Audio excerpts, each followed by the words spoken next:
we would like to reintroduce the best man, Varun Shabrar, who wants to say a few words. Go Varun! Varun, don't be nervous. It is. Alright guys, before I get started, I wanted to thank Shara and her family on behalf of all of us. Thank you for being such lovely, lovely hosts. This has been a great event. So when Swapnil told me that I have to give the best man speech, he said, keep it short, people have the tendency to ramble on, don't make it too long.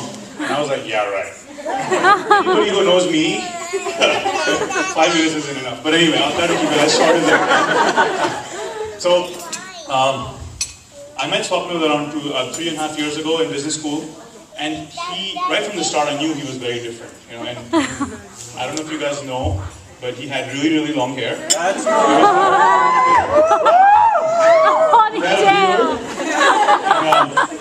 in the world of business school, I remember thinking, this guy is a hippie in a world full of yuppies. But I must say that we're really, really glad you went through that phase and that's done. But as you got to know him better, you realize that he always be smiling. It was the first thing that got me. Why is he always smiling? Grad school is very stressful. You have assignments, you're fighting with people in your teams, you're trying to get a job, you have a huge business school loan. Let's not even get there. But and I was like, does this guy have like a golden ticket, or does he know something about our professors that we don't? And I couldn't get it. But as you got to know him better, you realize he deals with the same pressures that we did. But he chooses to deal with them with a smile. And that's been very, very consistent about him all throughout the time that I've known him. He is just one of the nicest people you will ever meet. And this is not, I know people here who... We agree. You got to meet him. This is not just a pretty statement. He is one of the nicest people you'll ever meet. He goes out of his way to help everybody, whether it's people back, from back home in India, people who are trying to get into business school, people who are trying to get into Amazon. He always goes out of his way. I've never heard him say no to anyone.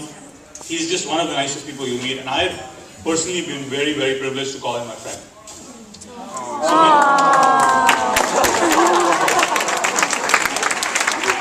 So when I found out that Shara and Swapnil were dating, I remember thinking they're not exactly the most likely couple. I guess that was an understatement. He's drunk. Well, to begin with, Shara didn't have any facial hair.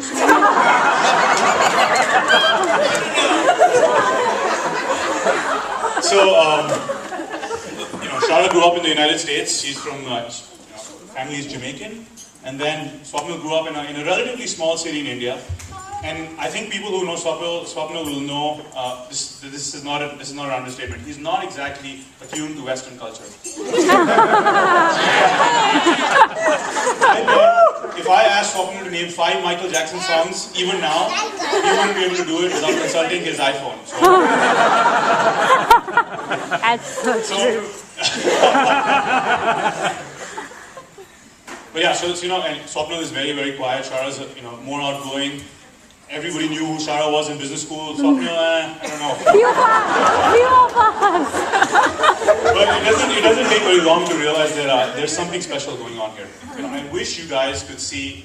Swapnil. I live in Seattle as well, and I hang out with Swapnil quite a lot. I wish you guys could see his face when Shara would call him from Michigan. It doesn't matter if you're in a restaurant, in a crowded bar, or even at Home Depot. The minute there would be a phone call, and his face would just light up. And it was like he was in a different world. That smile made you think there's something really, really special going on here. And so what if they're different? They complement each other in many ways. Swapnil he's an idealist. Shara's a lot more practical, thank God. It takes Swapnil at least 5 emails to respond to anything that you want from him. So now that Shara's moved to Seattle, it's easier to get in touch with him at least before. So it just takes a quick phone call to Shara. But yeah, so it's they complement each other very well. But ultimately, it's where they're similar that makes this such an awesome occasion and makes it so easy for us to be happy for them. it's clear to me that they're both from wonderful, warm, loving families. So which is why it's probably not surprising that they both themselves are very, very warm. They always have a smile on their face, just like Swapnil. Shara is always smiling as well. They seem to be, at least to me, at peace with the world around them, which is really saying something, and given the lives we lead these days. We lead these days, but they're both really nice, and thankfully they have a great sense of humor. And I say thankfully because they have to put up with the likes of me. So, I'm certainly grateful for that. But one last thing in which they're similar. The way they're similar is they both share a passion to make this world a better place. All of us here want to do good for the world, but for them, it's more than a desire. It's an ambition, and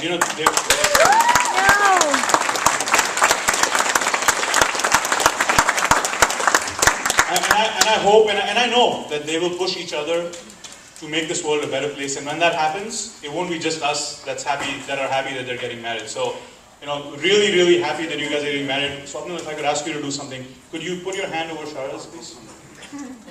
Okay. I hope you enjoy this moment, because take it from me, this is the only time you're going to have the upper hand in the marriage.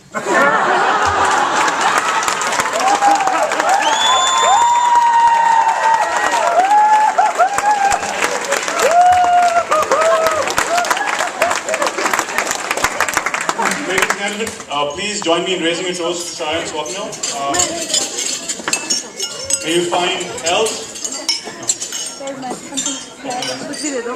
think that's the best. Okay.